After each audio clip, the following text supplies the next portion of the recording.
पंतांच्या वतीने एक छोटीशी भेटवस्तू या ठिकाणी दिली जाते आणि सीएम साहेब देव देश आणि धर्मासाठी देव देश आणि धर्मासाठी फलटण तालुक्याच्या विकासासाठी सीएम साहेब तुमचा सिंह नाव रणजित सिंह नाईक निंबाळकर बोलतायत। एकदा जोरदार टाळ्या झाल्या पाहिजेत त्यांच्यासाठी। या सत्कार समारंभाच्या निमित्तानं महानुभव पंताच्या वतीने सत्कार होत असताना मंडळी आदरणीय मुख्यमंत्री महोदय आज या माथीत आलेत आणि आपण सर्वजण त्यांना ऐकण्यासाठी उत्सुक आहोत। फलटणच्या परिवर्तनासाठी बोलतायत आपला फलटणचा सिंह रणजित सिंह नाईक निंबाळकर दादा बोलतायत।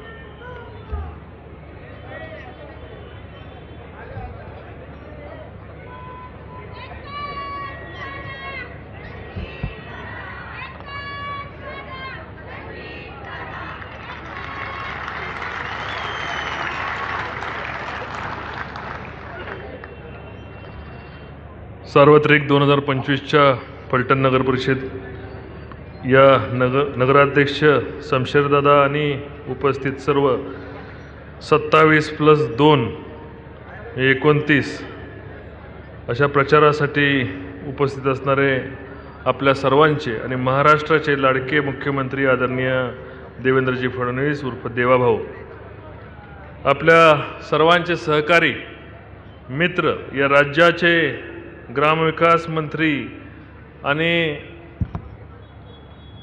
फलटणचा एक आधारस्तंभ आदरणीय जयाभाऊ, माझे मित्र आमदार सातपुते साहेब, आमदार सचिनजी पाटील, तात्या सौ जिजामाला, शिवरूपराजे, दिलीपसाहेब भोसले, वकील साहेब, धैर्यशील दादा, बाळासाहेब सोळसकर, मनीषा वहिनी, प्रतिभाताई, अमरसिंह नाईक निंबाळकर, मंगेश दादा बुरुंगले सर, मला या ठिकाणी जे जे नगरसेवकाच्या साठी उभेत त्यांनी एकदा आपली ओळख सगळ्यांनी उभं राहून सगळ्या फलटण शहराला करून द्यावी एवढी मी विनंती करतो।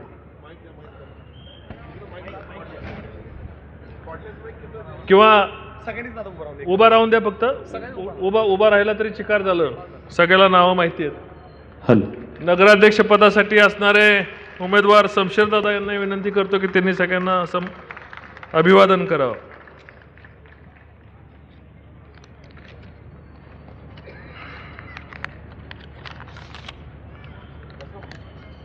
साहेब, ही 30 वर्षानंतरच्या फलटणमध्ये परिवर्तन होत आहे। आपल्या येण्यापूर्वी आपण फलटणला भरपूर काय दिलंय साहेब, आणि आज फलटण शहराची जबाबदारी की आपण केलेल्या विकासावर, आपण केलेल्या फलटणला केलेल्या सहकार्यासाठी जे सहकार्य आपण केलं त्याची उतराई करायची फलटणकरांची वेळ आहे साहेब आमची। मला खात्री आहे की फलटणकर आम्ही कृतज्ञ नाही, कृतज्ञ आहे। ज्या ताकदीने आपण कुणाची न पर्वा करता आपण नीरा देवकर फलटणला दिली। आज नीरा देवकरचं काम फलटणच्या सुरुवातीपासून फलटणच्या टोकापर्यंत चाललंय। दोंबलकोडीचं बारमाही करून दिलं, फलटण शहराला नवीन नाट्यगृह साहेब आपण दिलं, तारांगण दिलं, सिटी हॉस्पिटल दिलं, महिला जिम दिली, मिनी क्रीडांगण दिलं, आणि आदरणीय देवाभाऊ आपल्याला सांगतो की फलटण शहरामधला शहरापर्यंत येणारा एकही रस्ता आपल्या कृपेमुळं, आपल्या आशीर्वादामुळं एकही रस्ता बॅलन्स नाही, सर्व 100% रस्ते हे फलटण शहरापर्यंत येणारे आता कॉन्क्रीटचे होत आहेत। आम्ही आमचं भाग्य समजतो, आम्ही प्रयत्न केले, पण आमच्या प्रयत्नाला तुमची साथ नसती तर साहेब 1 फूट सुद्धा डांबर पडलं नसतं। तुम्ही ज्या ज्या मागण्या विकासासाठी केल्या, मी फलटणकरांना म्हणजे आई जगदंबेची शपथ घेऊन सांगतो, देवाभाऊनी एक सुद्धा मागणी आपली बॅलन्स ठेवली नाही किंवा एक मागणी पेंडिंग ठेवली नाही। उदार अंतकरणाने किती पैसे देतोय, आता रेल्वेला 50% भागीदारी महाराष्ट्र सरकारने दिली। रेल्वे काय महाराष्ट्र सरकारचा उपक्रम नाही, पण फलटणची रेल्वे ही पंढरपूरपर्यंत गेली पाहिजे, कॅबिनेटमध्ये ठराव करून 1000 कोटी रुपये महाराष्ट्र सरकारने दिले। नीरा देवकर सारख्या योजनेला 4000 कोटी रुपये दिले। डोंबलकोडी बारमाही करण्याकरता आपण जवळपास 100-125 कोटी रुपये आपण त्या ठिकाणी दिले. नाट्यगृह, शहरातले रस्ते, CRFच्या माध्यमातून आपली झालेली मदत. येण्यापूर्वी साहेब आपण करायला काही शिल्लक ठेवलं नाही, नगरपालिकेला द्यायला काही ठेवलं शिल्लक नाही. सगळ्या शहराच्या रस्त्यांचे टेंडर, बहुतांशी रस्त्यांचे टेंडर झालेले आहेत. 100-125 कोटी रुपयाचे टेंडर झालेले आहेत. 75 कोटी रुपयाचं रस्त्याचं काम चालू आहे. साहेब आम्ही तुमच्याकडे मागायचं काय हाच आमच्याकडे प्रश्न आहे. आणि तुम्हाला सांगायचं तरी काय, भगवान देताय छप्पर फाडके आणि देवाभाऊ जब देताय तो आबाळ फाडके, अशी आमची परिस्थिती झाली. फलटणला जे जे मागितलं ते सगळं आपल्याला दिलं.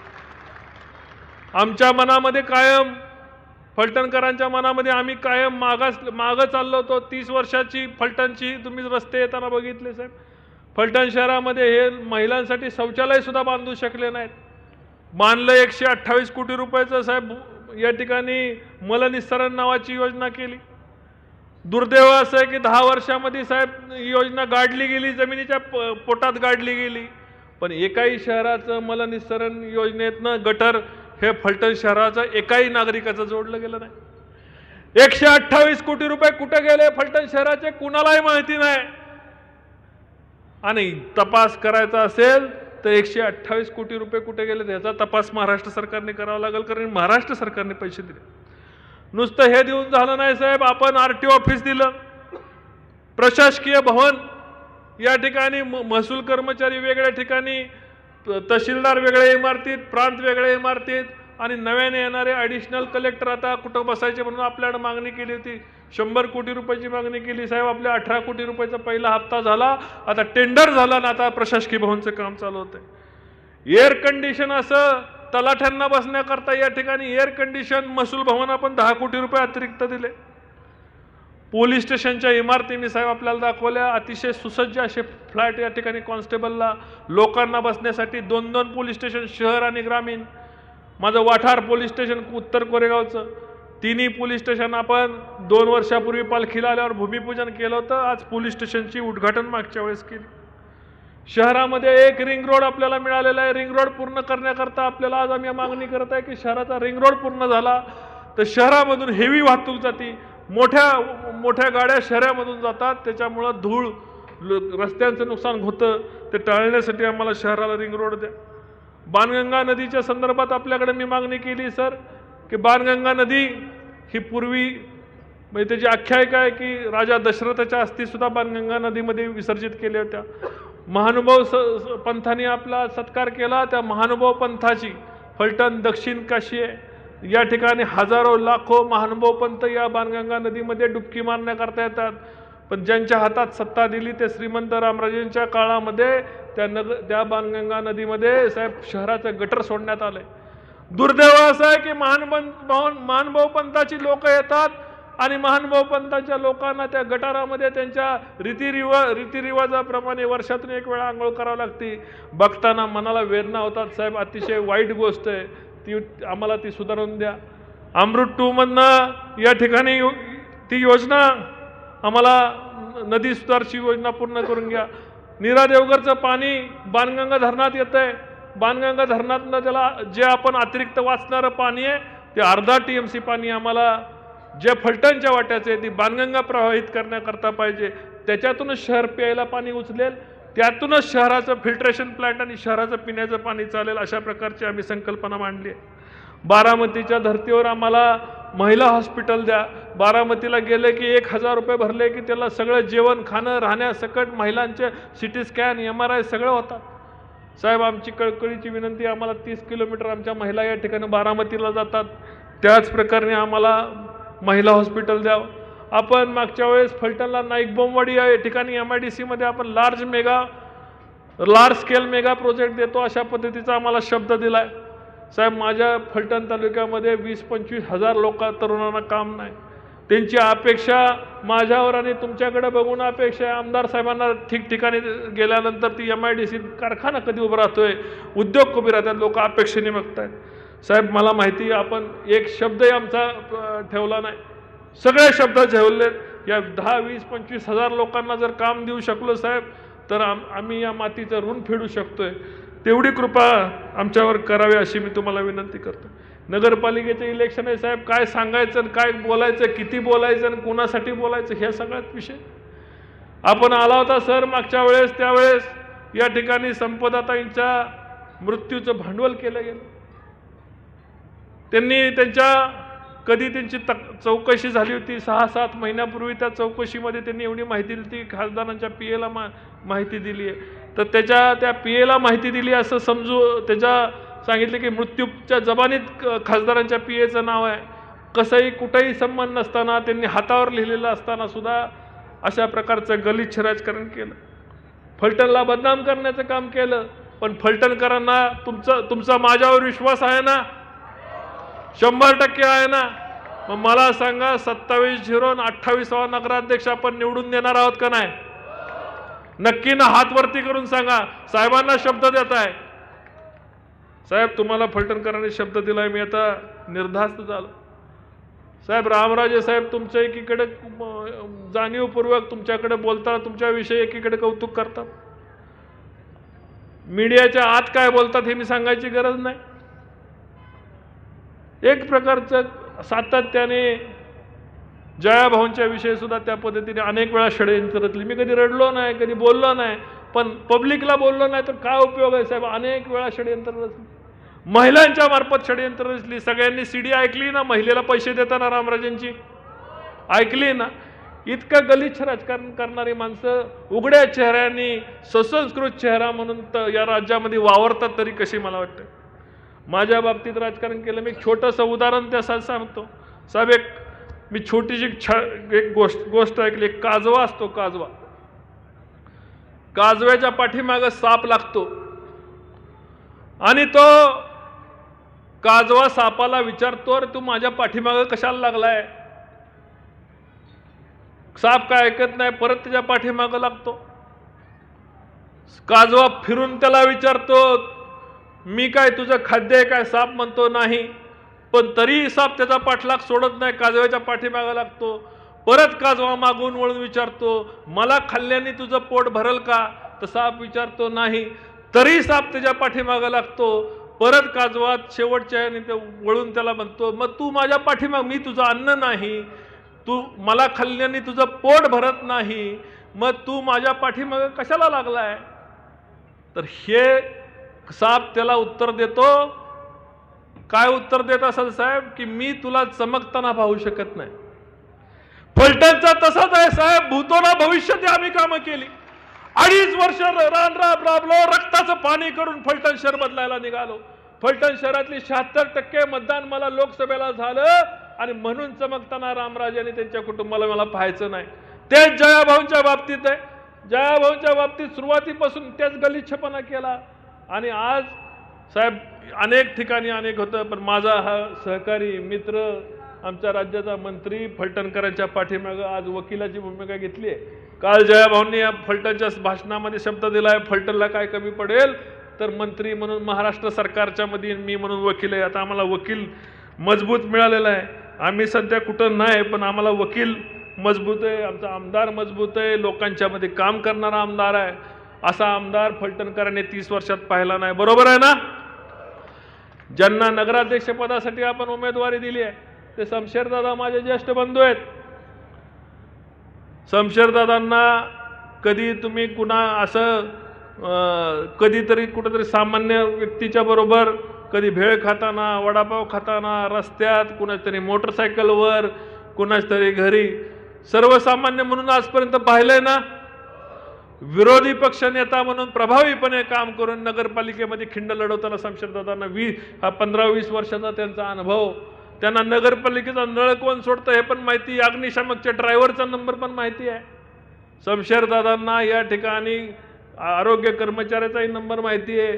कोरोनामध्ये अडचण आल्यानंतर कुणाला फोन करावा हे सुद्धा माहिती आहे, कारण सातत्याने 15 वर्ष फलटण शहराच्या नागरिकांसाठी त्यांनी दिली. शमशेरदादांच्या विरोधात उभे असणारे जे अनिकेत राजे जे उमेदवार आहेत साहेब, त्यांना फलटणमध्ये ते 15-20 वर्षापूर्वी नगरपालिकेला निवडून आले होते, माझ्यापेक्षा वयाने मोठे. निवडून आल्यानंतर त्यांच्यावर डिस्क्वालिफिकेशन झालं, अजून सुद्धा पेंडिंग आहे. एकाही नगरपालिकेच्या सभेला ते आले नाहीत, एकाही मिटिंगला नगरपालिकेला आले नाहीत. 5 वर्षांना नित्यनियमाने आम्ही त्यांना पाहतो. फक्त त्यांच्या पप्पांना मतं मागायला ते येतात, राहतात पुण्यामध्ये, लोकांच्या सुखदुःखात नाही. फलटणमध्ये करोना आला, मध्ये पाऊस पडला, कमरेएवढं पाणी आलं. कोण होतं फलटणच्या सुखदुःखात? कोण होतं पाण्यामध्ये? ही माणसं करोनामध्ये नाही, दुःखात नाही, डेंग्यू आला तरी नाही. फलटण शहरामध्ये प्रचंड खड्डे झाले, महिलांच्या अडचणी आहेत, गटारांच्या अडचणी आहेत. हे त्यांच्या पप्पांच्या ताब्यात. रामराजे सुद्धा नगराध्यक्ष होते, त्यांचे भाऊ नगराध्यक्ष होते, हे नगरसेवक होते. 30 वर्षामध्ये ही कुटुंब कधी लोकांच्या सुखदुःखात पोचलं नाही. आणि आता यांना फलटणची नगरपालिका काय माहीत नाही. फलटणला नगरपालिकेला फॉर्म भरलाय आणि ते म्हणतात फलटणची महानगरपालिका. अशा प्रकारचा एक तुम्ही दिल्लीत पप्पू पाहताना आमच्या फलटणला एक अशा प्रकारचा पप्पू आहे. आता करायचं काय? अशा पप्पूचं मला खात्री आहे की थोडं कमी पडतोय आपण डिपॉझिट घालवायला, थोडं. कारण मी बोलतो तेव्हा खात्रीसमोर बोलतो, साहेबांच्या समोर बोलतोय, साक्षीने बोलतोय, चुकीचं बोलणार नाही. थोडंसं कमी डिपॉझिट घालवायला आपण ताकद लावली. फलटण शहरांनी ठरवलं की ही कुणाला गादीवर बसवण्याची वारसाची निवडणूक नाही, की माझा फलटण काय कोणाचा सातबारा नाही येऊन लगेच वहिवाट घालावी. फलटण शहराच्या सामान्य लोकांच्या, गोरगरीब, वडीलधाऱ्या, ज्येष्ठ युवकांच्या, युवतींच्या अडचणी सोडवण्यासाठी निवडणूक आहे. व्यापाऱ्यांच्या अडचणी सोडवण्यासाठी निवडणूक आहे. इथं रिक्षावाल्यापासून वडापाववाल्यापर्यंत लोकांच्या अडचणी सोडवण्यासाठी ही निवडणूक आहे. नगरपालिकेमध्ये प्रशासक, नगराध्यक्ष म्हणून सर्वसामान्यांच्या, गोरगरिबांच्या, दीनदुबळ्यांच्या अडचणी सोडवण्यासाठी ही निवडणूक आहे. कोणाला डोक्यावर ताज देण्यासाठी, राजा महाराजा म्हणून मिरवणूक करण्यासाठी ही निवडणूक नाही आहे. मला ही निवडणूक सर्वसामान्य जनतेसाठी. माझी तुम्हाला हात जोडून कळकळीची विनंती आहे, माझे असणारे 27च्या 27 भारतीय जनता पार्टी आणि राष्ट्रवादी काँग्रेसचे उमेदवार आणि नगराध्यक्षाचे उमेदवार या ठिकाणी बहुसंख्येने निवडून द्या, एवढीच विनंती मी या ठिकाणी आपल्याला करतोय. आणि आपल्या फलटणकरांना जे आपल्याला साहेबांनी दिलं, आता साहेबांना आपल्याला फार मागायची आवश्यकता नाही. साहेबांनी दिलंय म्हणून साहेब आलेत, त्यांच्याप्रती कृतज्ञता आपल्याला मतामधनं व्यक्त करायची. एवढंसं कमी आहे फक्त डिपॉझिट घालवायला, तेवढंच फक्त देऊन डिपॉझिट घालवून दाखवा, एवढीच विनंती करतो आणि माझे 2 शब्द संपवतो. जय हिंद, जय महाराष्ट्र. धन्यवाद आदरणीय रणजित सिंह नाईक निंबाळकर दादा. आणि यानंतर तुम्हा सर्वांशी बोलताय घाटाखाली येऊन प्रस्थापित व्यवस्थेच्या छतावरती नाचून ज्यांनी सोलापूर जिल्ह्याचं पालकत्व आपल्या खांद्यावर